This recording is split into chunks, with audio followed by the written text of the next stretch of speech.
The heat had a sound that day. It hummed through the air like a fevered prayer, pressed its weight upon roofs and faces, and made the sky itself tremble. Dust drifted above the main street of Cinderbrush like the breath of something dying slow. Horses hung their heads. Even the flies were too tired to move. Only the bell of the whitewashed church dared to speak, ringing slow and mournful, as if it regretted the task it had been given. On the wooden platform in front of the courthouse stood a girl bound in chains. Her hair was the color of sunburnt wheat, tangled and darkened by sweat. Her dress clung to her in the heat, torn at the hem, dirt painting her bare feet. Her name was Alara Wynne, though that name had already been spoken in past tense by most of the town. They had decided days ago that she was not a woman but a curse wrapped in skin. A child had fallen sick, fever, fits, a strange rash spreading like wildfire, and when no prayer or preacher's hand could fix him, someone whispered Alara's name.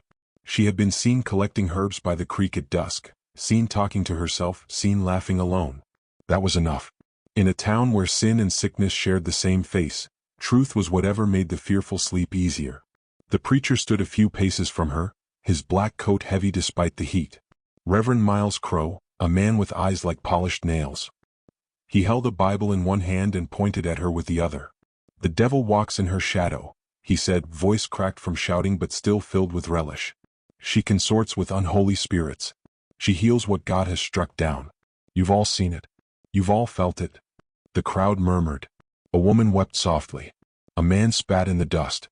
They were tired, frightened, and grateful to have someone to blame. Behind the preacher stood Sheriff Gideon Tull, his badge dulled by dust, his jaw clenched tight. He didn't like the sight before him, though he'd seen worse. He'd fought men for stealing cattle, shot others for less. But this was different. This was a kind of killing that didn't need a bullet, only a crowd and a cause. He turned his eyes away as the preacher continued, "For her wickedness, for her mockery of the Lord's order, she shall face the desert's judgment. The sun will burn what fire cannot." The sheriff shifted his weight, glancing at Alara. She wasn't pleading. She wasn't weeping. She simply stood, silent, her eyes fixed on something distant, something beyond them all.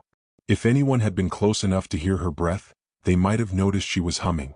A soft tune, half forgotten, like the kind a mother might hum to calm herself before a storm.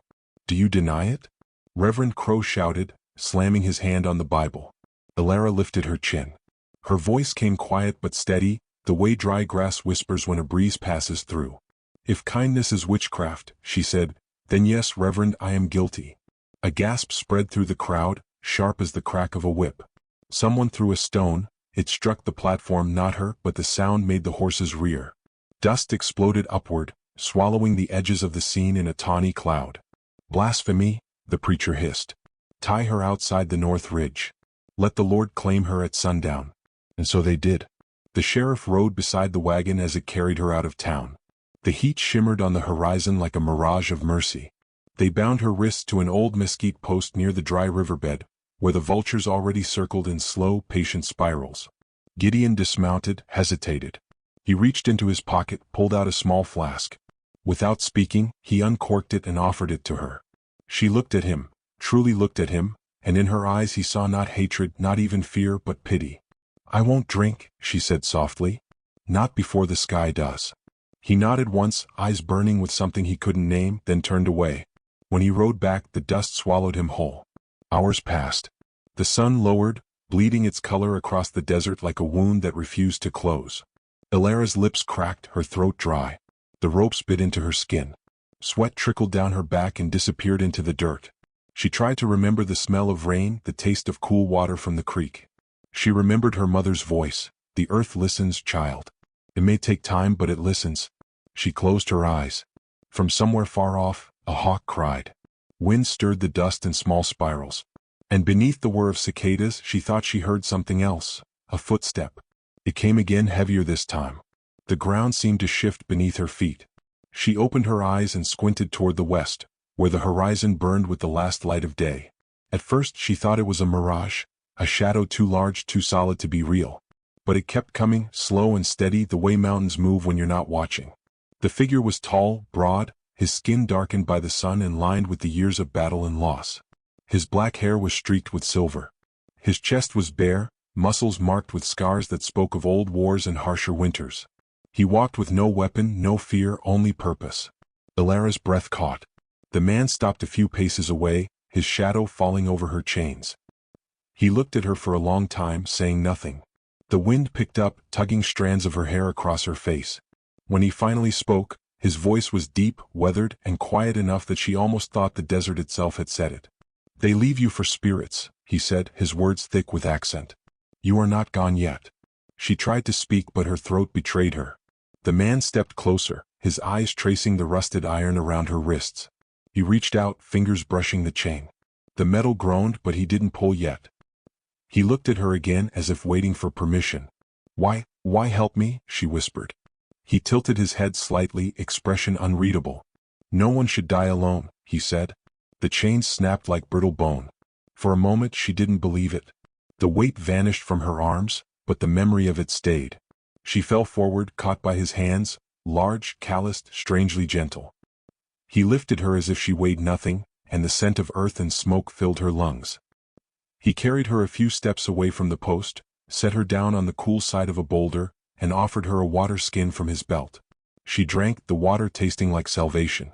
The man sat near her, his gaze turned toward the fading sun. "My name is Chaska," he said after a long silence. "I walk the land that used to belong to my fathers." Ilara looked at him, unsure whether to thank him or fear him. "You saw what they did?" He nodded once. "I saw the fire in their eyes. It burns men faster than the sun." The way he said it made her chest ache. She wanted to ask more, but her strength was fading. Her head dropped against the stone behind her. "You can leave me," she murmured. "They will come back. If they find you." He didn't answer. His eyes stayed on the horizon, where the last slice of daylight died behind the hills. After a while, he said softly, "The desert remembers everything, even mercy." She wasn't sure what that meant, but it sounded like a prayer. Darkness came fast, folding the world in indigo. Coyotes howled in the distance. Chaska built a small fire, its light painting his face in gold and shadow. He glanced at her wrists, red and raw, and tore a strip from the cloth tied around his waist.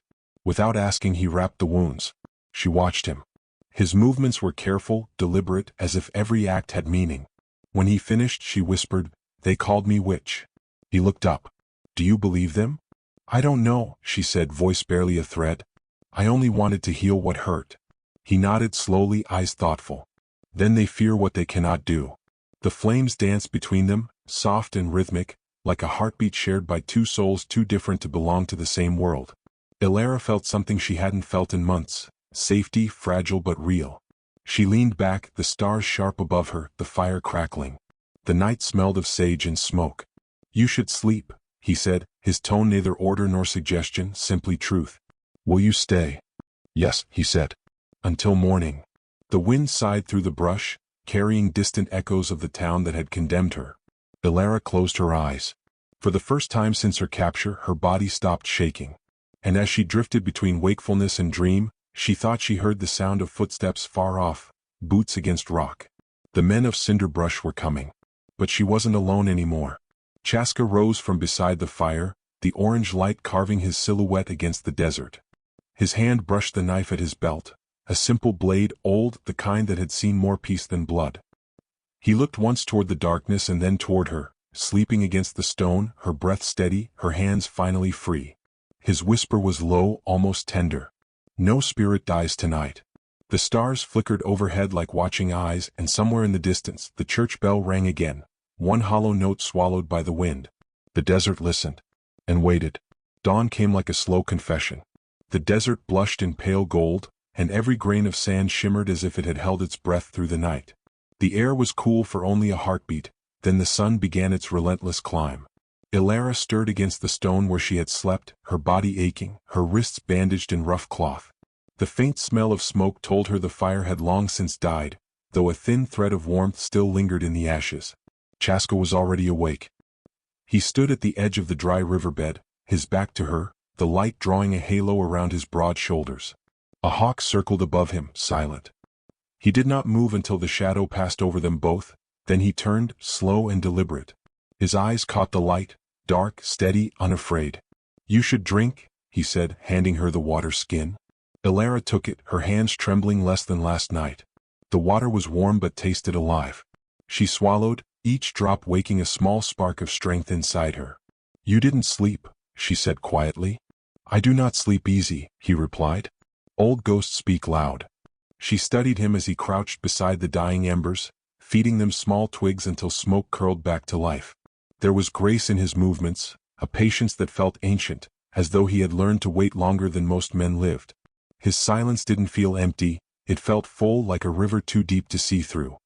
He handed her a piece of dried meat from his satchel. She hesitated, but hunger had long stopped caring about pride. She ate slowly, watching him. "You came from the hills?" she asked. He nodded once. "Far north. My people once walked here. Before your towns came." There was no bitterness in his tone, only memory. His gaze drifted toward the horizon, where the land rose in red bluffs. "I buried my brother in those hills," he said. "The white men took his scalp. I took their silence." Ilara looked down at her hands. The bandages were stained with brown from her wounds. "And now you save one of us." He looked at her long and level. "You are not them." For a moment neither spoke. The desert itself seemed to lean closer to listen. A vulture circled overhead, but Chaska's stare sent it gliding away. When the fire burned brighter, he stood. "We must go. They will come." She wanted to ask who they were, but the answer lived in the weight of his voice. He helped her mount his horse, a chestnut stallion with a scar down its flank. She had never been this close to him before. The size of him, the quiet power in his arms as he lifted her, it made her pulse quicken, not from fear but from something harder to name. He mounted behind her. The horse shifted beneath them, muscles rippling. The world smelled of sweat and earth and sunrise. As they rode out, the wind caught her hair and tangled it with his breath. The desert stretched wide, endless. The town of Cinderbrush was now a mirage behind them, swallowed by distance.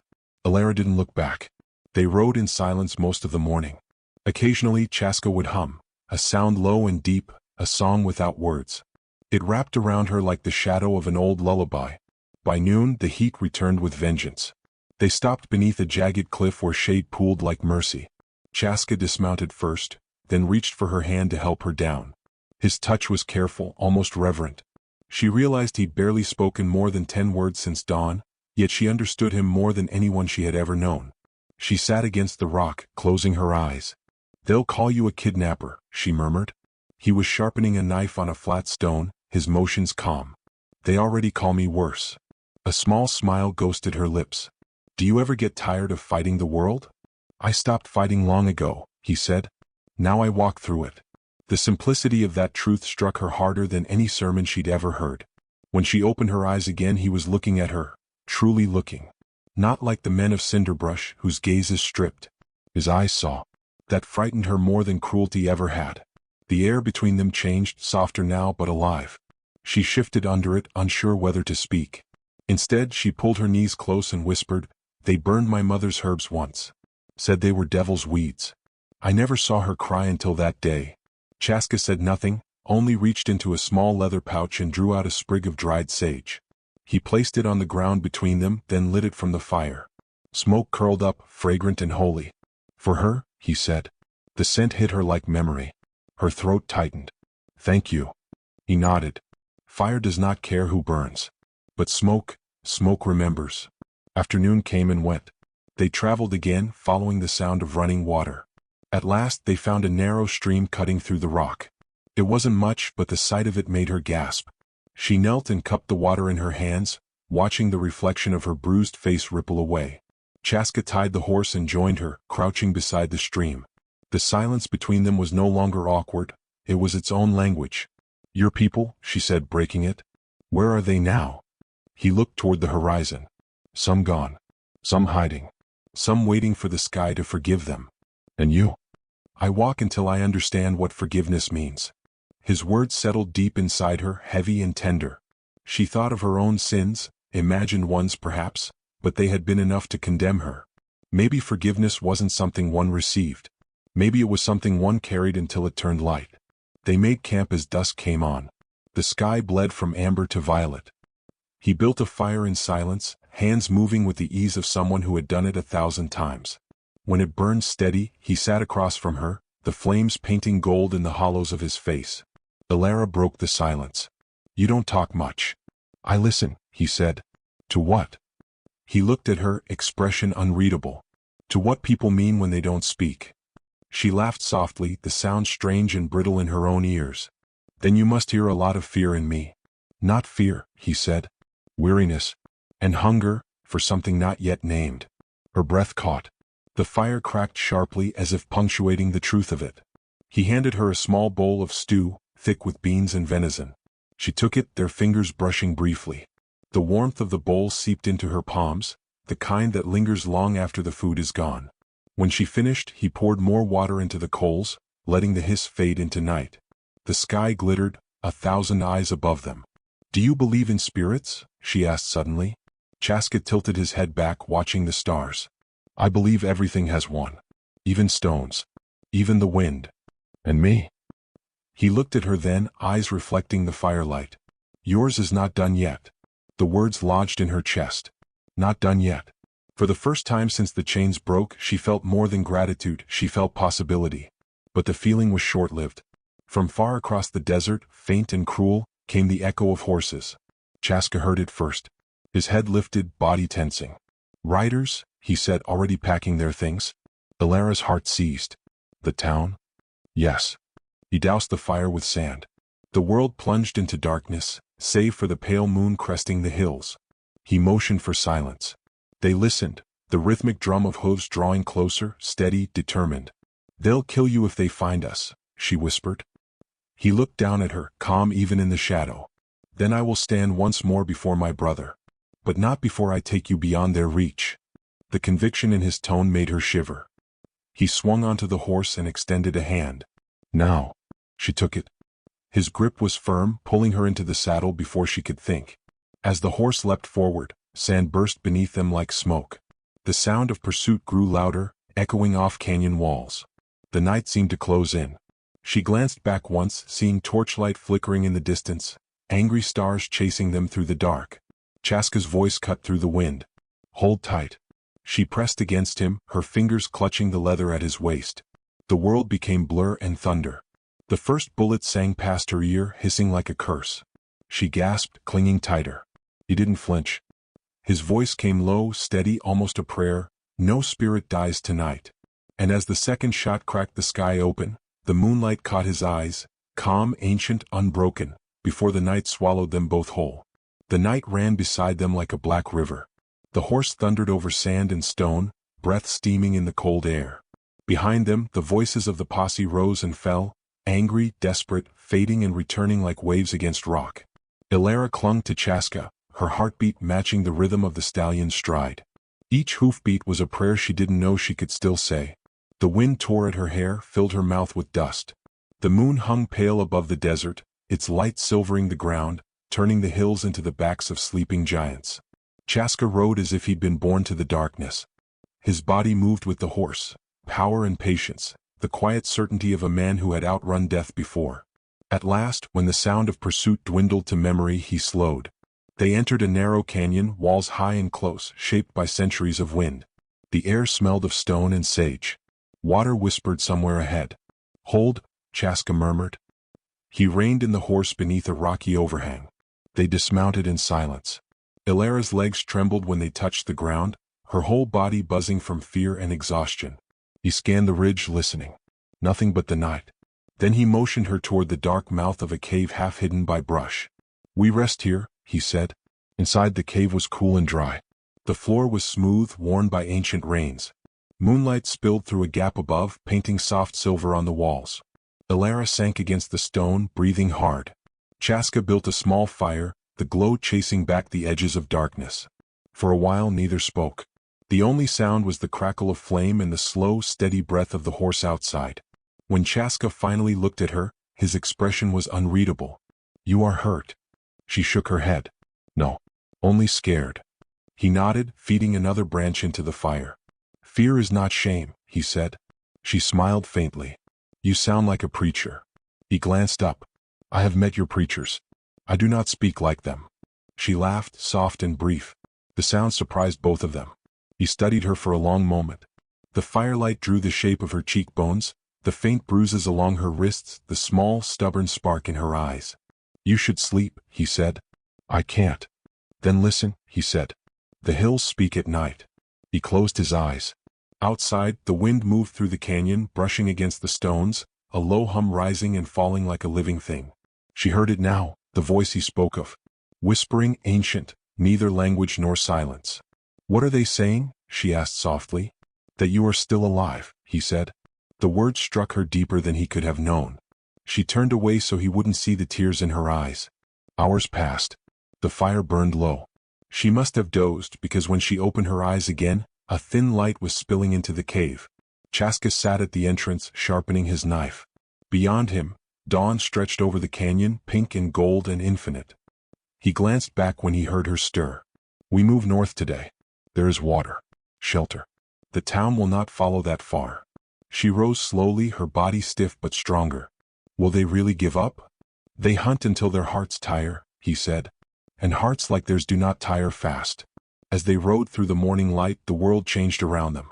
The land softened into rolling hills dotted with mesquite and wildflowers.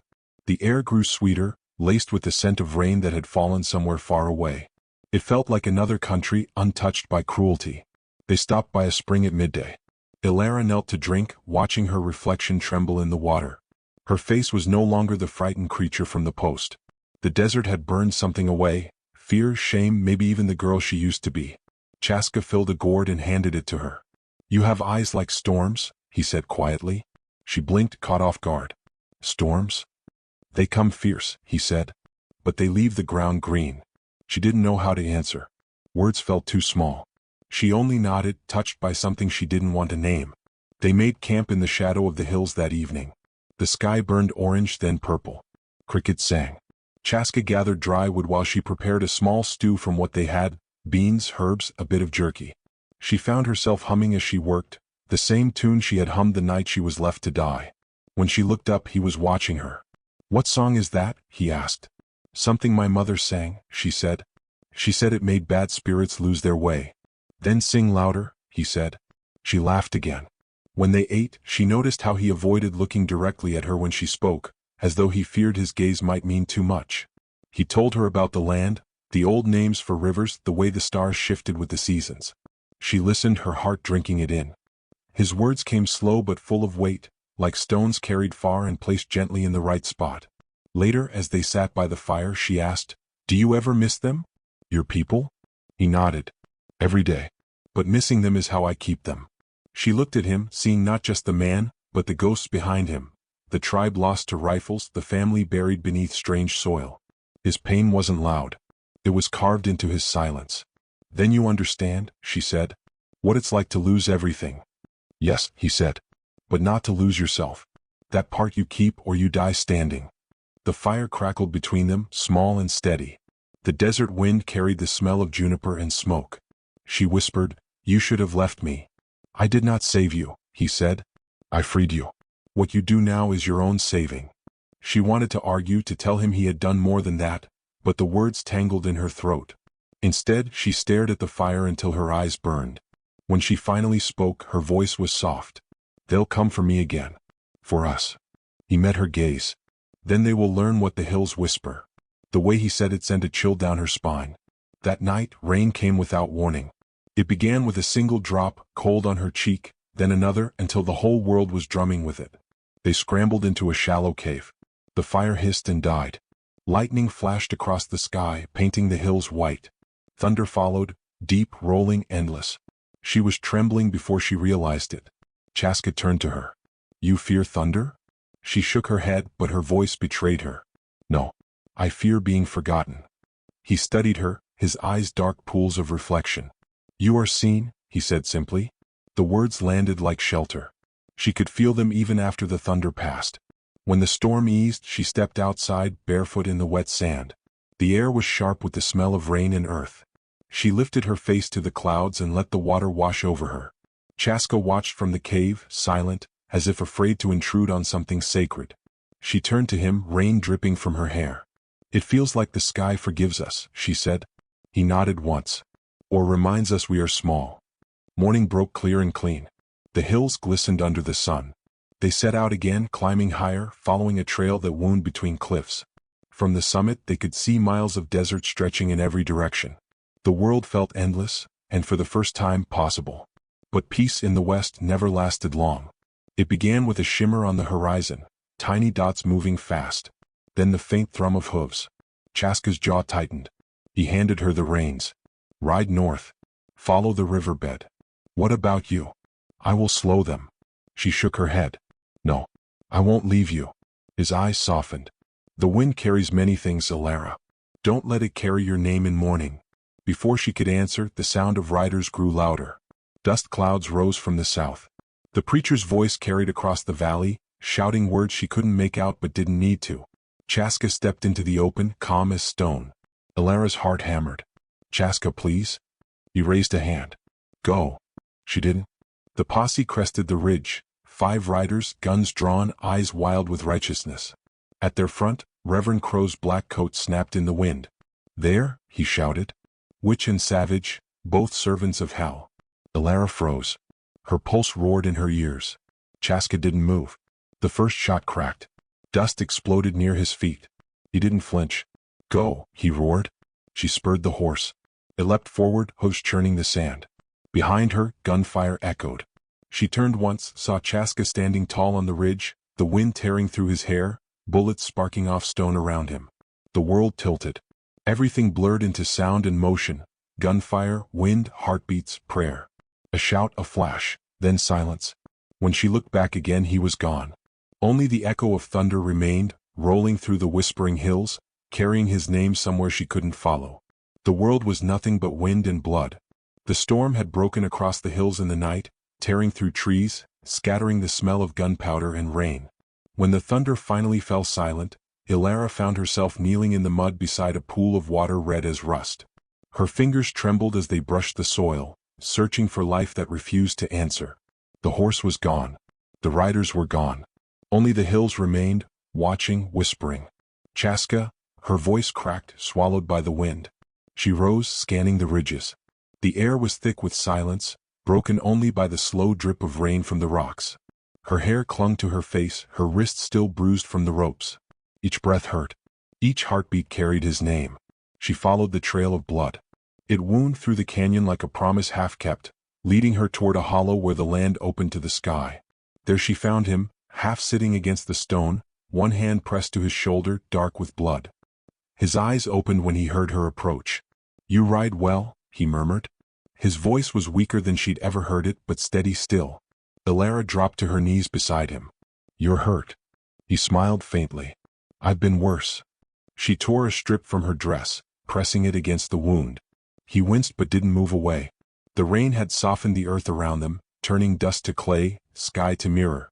Every flash of lightning revealed the outline of their solitude, 2 small figures beneath the vast, indifferent heavens. They'll come back, she whispered. Yes, he said. Fear always does.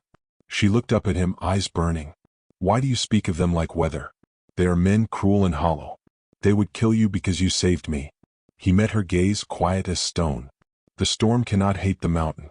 It only breaks itself upon it. For a long time they sat without speaking. The rain slowed. Mist rose from the ground, curling around them like smoke. In that silence she could hear his breath grow shallow, each one a struggle. Panic clawed at her chest. Don't leave me, she said. He didn't answer. His eyes closed for a moment and she thought she'd lost him, until he whispered, The sky listens, Alara. Speak what you wanted to remember. Her throat tightened. She pressed her forehead against his hand, whispering the words she hadn't dared to before. I was ready to die.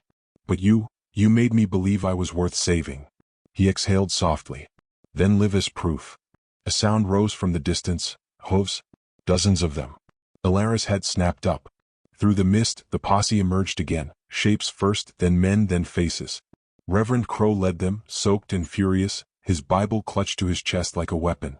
Sheriff Gideon followed behind, his expression unreadable. Alara stood, the wind whipping her hair. Leave us, she said. The preacher pointed at her, voice slicing through the air. You speak for the devil now, witch. You led this savage against God's chosen. Chaska shifted, trying to rise, but she pressed a hand to his chest. Stay. The reverend advanced, rain running down his face like sweat. This is the Lord's will. The sinner must confess and the beast must fall. Alara stepped forward. Her voice shook but carried like thunder. You call this God's will? You bound me to die for kindness. You turned prayer into punishment. You speak of light, but your hands are full of fire. The crowd wavered. Gideon's hand went to his gun, but he didn't draw it. The preacher snarled, You poisoned this town with lies. You bewitched him. You bewitched them all. Her eyes found Chaska's, then returned to Crow. If mercy is witchcraft, then let me be the darkest thing alive. The Reverend raised his pistol. His voice broke into a roar. Then burn. He fired. The sound shattered the world. Ilara stumbled but did not fall.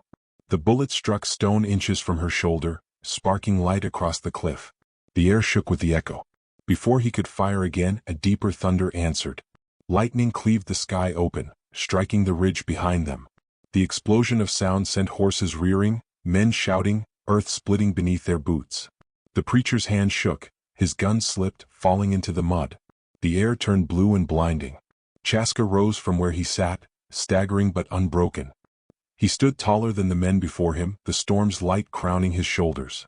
When he spoke, the wind seemed to carry his voice for miles. You chained the innocent and called it justice. You called her darkness because she shone brighter than your faith. The men shrank back, unsure if what stood before them was man or myth. Gideon dismounted slowly, his face pale. Reverend, he said quietly, enough. But Crow was beyond reason. He lunged for his weapon, screaming scripture that broke apart in the rain. Gideon moved faster. The sheriff's pistol cracked once. The Reverend fell, his voice silenced mid-curse. For a moment, no one breathed. The rain washed over them all, riders, witch, savage, lawman, until none could tell sinner from saint.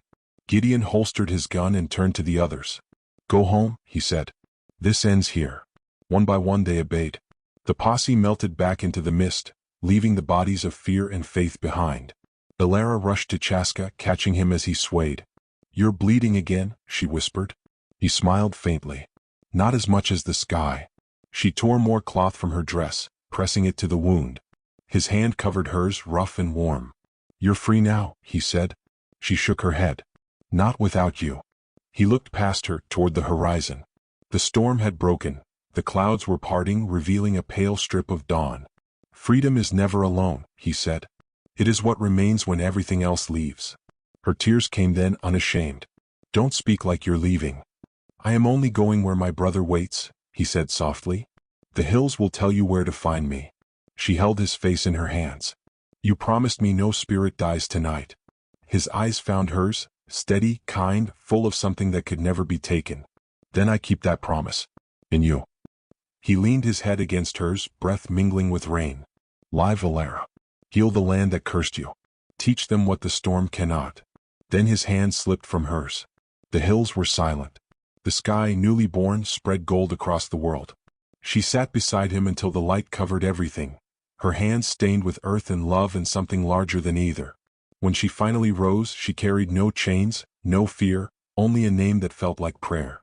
By the time the sun climbed high, she had buried him where the lightning had struck. A cairn of smooth stones marked the place.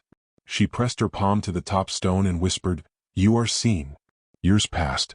The tale of the witch and the giant drifted through the west like wind, changing with each retelling. Some said she disappeared into the hills. Some said she walked into towns with healing hands and eyes that saw through lies. Others swore they saw her at dusk, a figure standing by a grave that never stayed buried, whispering to the sky. Ilara became a legend. But in her heart, she remained the girl who learned that mercy, once found, can never die. One evening, long after the hills had swallowed her footsteps, a traveler camped near that same cairn. He swore that as the moon rose, the wind began to sing, a deep voice and a lighter one twined together like flame and smoke. And for a moment the desert glowed. Because love, like the sky, has its own trial. And the only souls who pass are the ones who refuse to bow before fear.